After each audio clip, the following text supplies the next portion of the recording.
Welcome class. मैंने आपको एक इंट्रोडक्शन ऑफ ट्रिग्नोमेट्री बता दिया था, क्या साइन, क्या कॉस, क्या tan, ये सब क्या होते हैं, ट्रिग्नोमेट्री फंक्शन ये सब होते हैं। और साथ में मैंने आपको उस दिन कुछ आपको सवाल भी करवाए थे, कुछ सम भी करवाए थे। तो आज हम प्रॉपर तरीके से एक्सरसाइज 8.1 को, शायद मैं ये सब आपको करवा चुका हूँ पहले भी, लेकिन मैं फिर से आज से रेगुलर बेस पे 8.1 स्टार्ट करने जा रहा हूँ। पहले सम दिया हुआ एक्सरसाइज 8.1 का, in triangle ABC right angle at B, AB is equal 24 centimeter and BC is equal 7 centimeter। So ये एक क्वेश्चन दिया हुआ है। मैंने आपको बताया कि जब ट्रिग्नोमेट्री होती है वो राइट एंगल ट्रायंगल पे लगती है। तो पहले हम एक राइट एंगल ट्रायंगल बना लेते हैं। क्वेश्चन में कहा गया कि जो राइट एंगल है वो B पे है, यानी कि जहां पर राइट एंगल बन रहा है वो पॉइंट है, वो वर्टेक्स दिया हुआ है वो B है। तो ये वाला पॉइंट हमने B कर दिया, इसे A कर दिया, इसे C कर दिया। AB 24 दिया है तो AB 24 हो गया, BC 7 दिया है तो BC 7 हो गया। आप जानते हैं ट्रायंगल में तीन चीजें होती हैं, बेस, परपेंडिकुलर, हाइपोटेनस। तो बेस हमें दिया हुआ है 24 सेंटीमीटर, परपेंडिकुलर दिया हुआ है 7 सेंटीमीटर। परपेंडिकुलर के ठीक सामने की जो साइड होती है उसे हम क्या कहते हैं, हाइपोटेनस, जो कि हमें दी नहीं है क्वेश्चन में, जो कि क्वेश्चन में हमें दी नहीं गई है। तो पहले हम एक हाइपोटेनस को निकालेंगे। तो इन सॉल्यूशन लिखेंगे, इन triangle ABC, AB is equal 24 centimetre given है हमें, BC is equal 7 सेंटीमीटर ये भी गिवन है, AC हमें फाइंड करना है। तो आप जानते हैं कि राइट एंगल ट्रायंगल में हम पाइथागोरस थ्योरम लगा सकते हैं। सो बाय पाइथागोरस थ्योरम क्या कहती है, hypotenuse square is equal base square plus perpendicular square. Base square और परपेंडिकुलर स्क्वायर के सम, जो इनका जो सम होता है वो हाइपोटेनस स्क्वायर के सम के इक्वल होता है। तो h square is equal b square plus d square. h क्या दिया है हमें, h यानी कि हाइपोटेनस दिया हुआ है ac का स्क्वायर इज इक्वल बेस दिया हुआ है ab का स्क्वायर, परपेंडिकुलर है bc का स्क्वायर। ab की जगह पे हम लिख सकते हैं 24 सेंटीमीटर का स्क्वायर, bc की जगह पे लिख सकते हैं हम 7 सेंटीमीटर का whole square.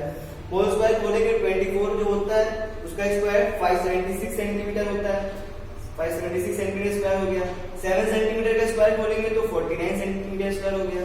576 plus 49 625 centimetre square, यानी कि AC स्क्वायर जो हो गया वो 625 सेंटीमीटर स्क्वायर के इक्वल हो गया है। फिर आप सभी जानते हैं कि जब हम एक साइड से स्क्वायर हटाते हैं तो उसके अपोजिट साइड पे स्क्वायर रूट लग जाता है। तो AC स्क्वायर से AC लिखते हैं, स्क्वायर को हटा देते हैं तो सामने रूट लग जाएगा 625 स्क्वायर रूट किसका होता है, 25 का होता है। सेंटीमीटर स्क्वायर इज सेंटीमीटर, यानी कि जो AC हाइपोटेनस हमारा है वो 25 सेंटीमीटर हो गया। तो दो चीजें हमें दी थी, एक चीज जो मिसिंग थी पहले हमने इसको निकाल लिया है। हमें क्वेश्चन हमसे पूछ रहा था साइन है, कॉस है, साइन सी और कॉस सी, इनकी वैल्यू पूछ रहा था। तो इनकी वैल्यू निकालने के लिए हमें हाइपोटेनस पता होना चाहिए था, तो पहले हमने हाइपोटेनस निकाल लिया है। फिलहाल आप इतने क्वेश्चन को नोट करिए, फिर उसके बाद में मैं आपको ये sign A cos A sign C cos सी कैसे निकल जाते हैं वो बताता हूँ आपको।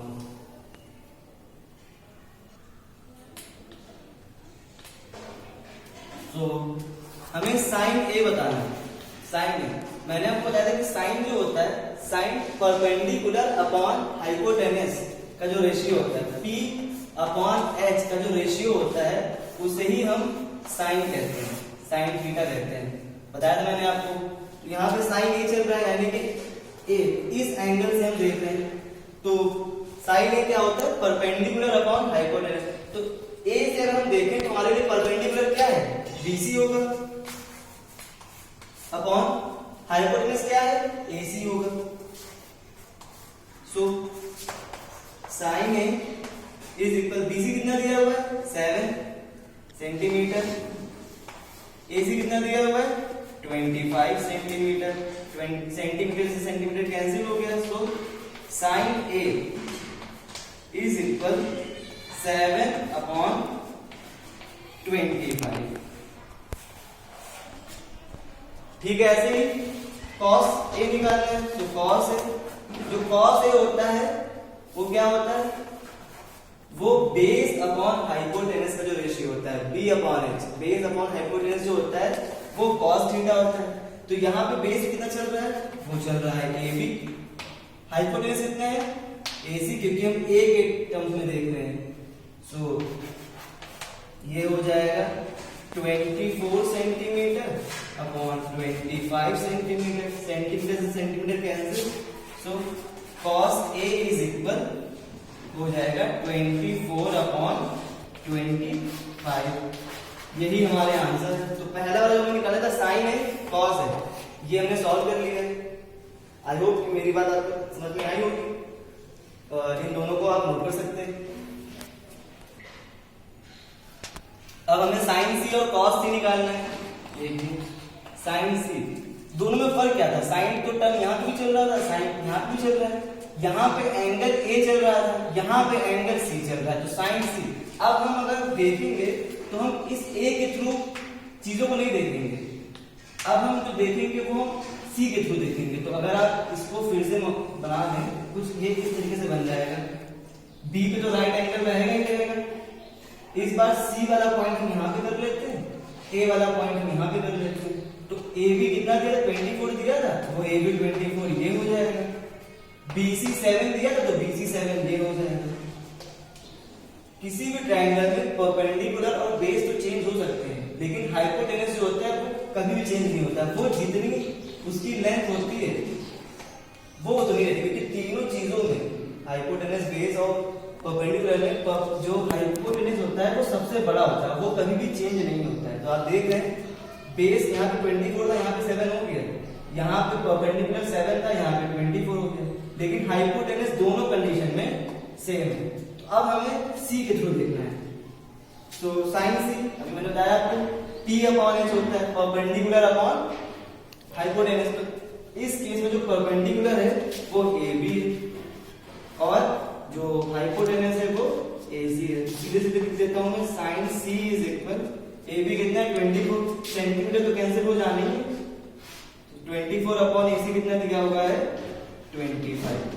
साइन C आ रहा है 24 अपॉन 25 और साइन A आ रहा था 7 अपॉन 25। तो दोनों में फर्क है ऐसे, क्योंकि दोनों के एंगल अलग अलग है। ऐसे ही cos C लिखेंगे तो cos C होता है B upon H, base upon hypotenuse. इस टाइम बेस जो दिया है वो हमें BC दिया है और हाइपोटेनस तो सेम ही रहता है। सो cos C is equal BC कितना है? 7 अपॉन AC कितना है? 25। उस केस में 24 अपॉन 25 है। तो यही हमारा पहला आंसर है, यही सॉल्यूशन पहला है। तो पहला क्वेश्चन पूछ रहे थे कि डिटरमाइन, हमें इतना क्वेश्चन दिया हुआ था, इसके थ्रू हमें साइन ए कॉस, साइन सी कॉस सी की वैल्यू निकाली थी, जो कि हम निकाल चुके हैं। इसे भी आप लोग नोट कर सकते हैं। सो नेक्स्ट क्वेश्चन में दिया हुआ है if sin A is equal 3/4, so calculate cos and tan A। तो पहले हमें ट्रायंगल बना लेते हैं, right angle triangle. sin A दिया हुआ है, sin A is equal 3/4, solution करना है। तो sin की जो वैल्यू होती है वो क्या होता है? P/H होता है, P/H होता है। तो इस केस में जो हमें एक राइट एंगल बनाना है, तो ABC लिख देते हैं। जो परपेंडिकुलर दिया हुआ है वो 3 यूनिट है, वो 3 यूनिट है, और जो हाइपोटेनस दिया हुआ है वो 4 यूनिट है। हम साइन के थ्रू दो चीजें लिख सकते हैं, परपेंडिकुलर और हाइपोटेनस लिख सकते हैं इस ट्रायंगल में। अभी हमारे पास बेस में नहीं पता है, तो पहले हम बेस निकालते हैं। In triangle ABC by Pythagoras theorem. So सीधे सीधे करता हूं, AC square is equal AB square plus BC square, hypotenuse square is equal base square plus perpendicular. AC value में दी हुई है 4 स्क्वायर, AB मालूम नहीं है हमें, प्लस BC 3, 4 स्क्वायर 16 हो गया, is equal AB square plus 3 square 9, 16 minus 9 is equal AB square. So AB square is equal 60 minus 9 7 हो जाएगा। सो AB इज इक्वल स्क्वायर हटेगा तो सामने रूट लग जाएगा, √7। अब √7 तो किसी की वैल्यू होती नहीं, √4 होता है 2 का, √9 होता है 3 का, और ये 4 और 9 के मिट गए तो इसको हम ऐसे ही छोड़ देते हैं। AB इज इक्वल √7, यानी कि जो बेस ये है मिसिंग वो √7 होगा। अब हमें क्या निकालना है? हमें निकालनी है cos है और tan है की। तो cos है, cos जो होता है वो होता है बेस अपॉन हाइपोटेनस। तो बेस क्या दिया हुआ है हमें? AB, hypotenuse AC। So cos A is equal AB, यानी कि √7 अपॉन 4। फिर हमें tan निकालना है। tan क्या होता है? वो होता है P अपॉन B। सो P होगा BC और B होगा AC। सो tan A हो जाएगा BC यानी कि 3 अपॉन AB। सो ये हो जाएगा 3 अपॉन √7। सो इस क्वेश्चन को नोट कर सकते हैं, बहुत इजी से समझ। अगर आपको sin थीटा किसके इक्वल होता है, cos थीटा किसके इक्वल होता है, tan किसके इक्वल होता है, इनका रिलेशन पता है कि P अपॉन H होता है sin, B अपॉन H होता है cos और P अपॉन D होता है tan। तो बस और कुछ नहीं करना, सिर्फ वैल्यू निकाल के पुट कर देना। तो इस क्वेश्चन के सॉल्यूशन को भी आप